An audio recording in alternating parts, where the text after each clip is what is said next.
It's Monday, 22nd March, and this is Mass Communication News. I am Angela L. Sailo, and these are the headlines for today. The Mizoram Students' Union protest demands a Mizo as the Higher and Technical Education Director. Churches are now permitted to sing and attend 2 evening services during the weekend. India sees sharpest increase in active COVID cases since end of November. Myanmar police raid housing for striking railway workers. The Mizoram Students' Union protest demands a Mizo as the Higher and Technical Education Director on 9 March 2021. The Mizoram Students' Union General Headquarters gathered at Higher and Technical Education Office to protest the appointment of Nazuk Kumar, IAS, as a new director and demanded the post to be given to a qualified native. The students gathered to stop the newly appointed officer from entering her office, but after a short scuffle with the police, the MSU were unsuccessful. The leaders of MSU highlighted that their demand for the post of director to be a native Mizo has been submitted to the government. They had talked with Nazuk Kumar and requested her not to attend office until the post can be assigned to a Mizo. Ms. Esther Lalmuankimi's secretary, Higher and Technical Education, arrived at the scene at 4 p.m. and assured the students that transfer orders from the government will be out soon, and said that she has also been advised not to function as her role as director until transfer orders have been released. The students dispersed from the scene after hearing the news. Churches are now permitted to sing and attended 2 evening services during the weekend. A meeting was held with the Health Minister, Dr. hlawhtling, yesterday at the Secretariat Conference Hall, discussing the current COVID-19 situation of Mizoram. As the condition is seen to show signs of decline, officials have discussed allowing churches to organize 2 evening services during the weekends and singing during services. The state executive under the State Disaster Management Authority will be the authority behind making the guidelines. According to information from the government, the meeting has decided that starting from 15 March 2021, patients other than COVID-19 positive can now be admitted to the state referral hospitals at MC.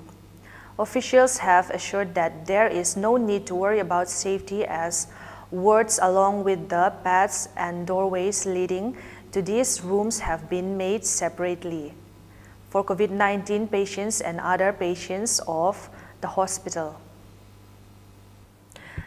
Now on to the national news. India sees sharpest increase in active COVID cases since end of November. Active coronavirus cases in India increased by 4,421 in 24 hours, a spike of 3% to go back over the 1.5 lakh mark of the first time in 17 days and register the steepest increase since end of November. On November 27, the active caseload was 4,55,555, an increase of 3.85% from the 4,38,667 recorded on November 24th.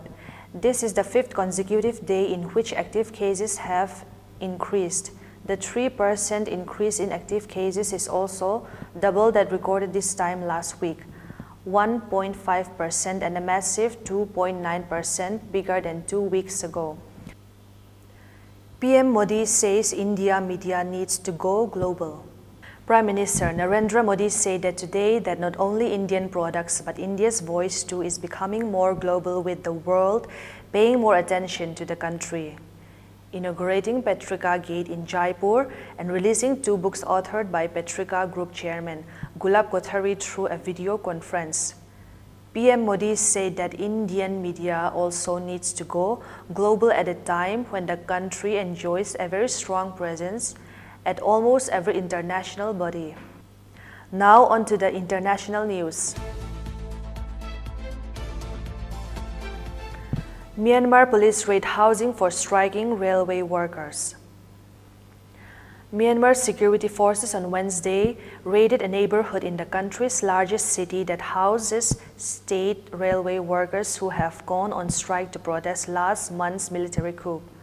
Photos and videos on social media showed officers blocking streets and what was said to be people escaping.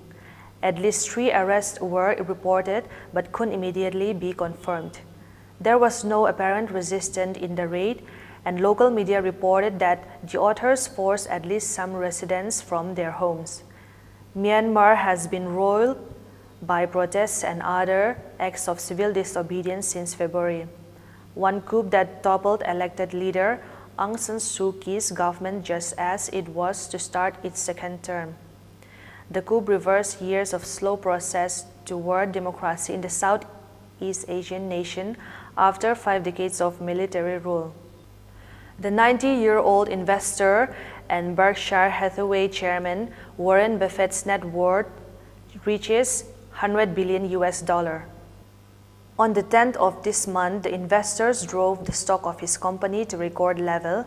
Berkshire's stock price has surged higher in March, with its Class A share surpassing $400,000 on Wednesday.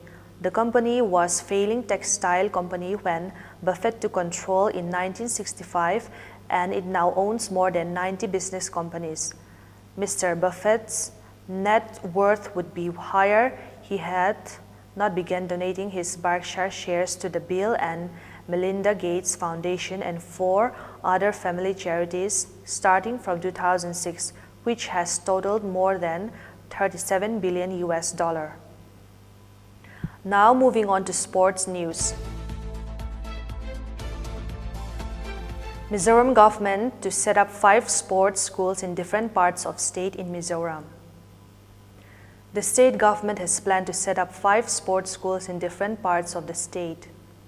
State Sports Minister Robert Romoy-Roytes said this while addressing a meeting of the State Sports Council at Aizawl yesterday. He said that the central government has released the first installment of funds for the purpose. All official procedures for setting up the 5 sports schools in the state and the district sport complex at Mamit Town have been completed and constructions will start soon. That's all for today's news. Thank you.